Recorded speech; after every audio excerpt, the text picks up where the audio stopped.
युधिष्ठिर कहने लगे कि हे भगवान, अश्विन शुक्ला एकादशी का क्या नाम है? अब आप कृपा करके इसके व्रत की विधि और उसका फल कहिए। भगवान कृष्ण कहने लगे कि हे युधिष्ठिर, पापों का नाश करने वाली इस एकादशी का नाम पापाकुशा एकादशी है।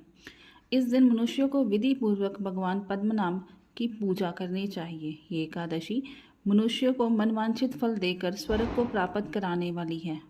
मनुष्यों को बहुत दिनों तक कठोर तपस्या करने से जो फल मिलता है वह भगवान गरुड़ध्वज को नमस्कार करने से प्राप्त हो जाता है। जो मनुष्य अज्ञानवश अनेक पाप करते हैं परंतु हरि को नमस्कार करते हैं, वे नरक में नहीं जाते। विष्णु के नाम के कीर्तन मात्र से संसार के सब तीर्थों के पुण्य का फल मिलता है।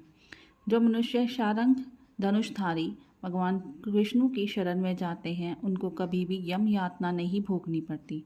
जो मनुष्य वैष्णव होकर शिव की और शैव होकर विष्णु की निंदा करते हैं, वे अवश्य नरकवासी होते हैं। सहस्त्रों वाजपेयी और अश्वमेघ यज्ञों से जो फल प्राप्त होता है वह एकादशी के व्रत के 16वें भाग के बराबर भी नहीं होता।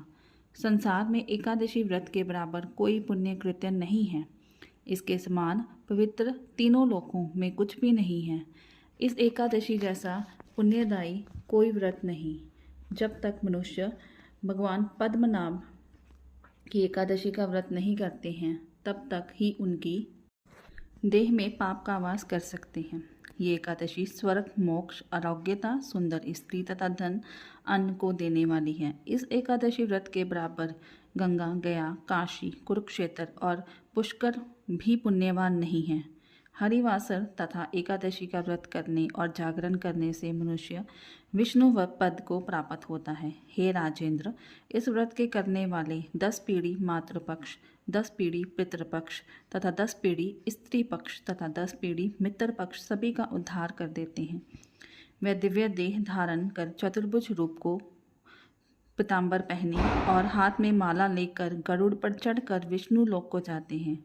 हे नृपोत्तम, बाल्यावस्था, युवावस्था और वृद्धावस्था में इस व्रत को करने से पापी मनुष्य भी दुर्गति को प्राप्त न होकर सद्गति को प्राप्त होता है। अश्विन मास के शुक्ल पक्ष की इस पापाकुशा एकादशी का जो व्रत करते हैं, वे अंत समय में हरिलोक को प्राप्त होते हैं तथा समस्त पापों से मुक्त हो जाते हैं। सोना, तिल, भूमि, गो, अन्न, जल, छत्री तथा जूती दान करने से मनुष्य यमराज को नहीं देखता। जो मनुष्य किसी प्रकार के पुण्य कर्म किए बिना जीवन के दिन व्यतीत करता है, वह लोहार की भट्टी की तरह श्वास लेता हुआ निर्जीव के समान ही है।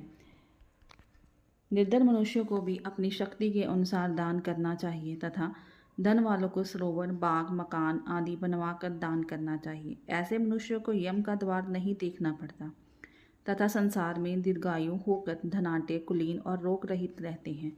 हे राजन, जो अब आपने मुझसे पूछा वह सब मैंने आपको बतलाया। अब आपकी और क्या सुनने की इच्छा है सो कहो।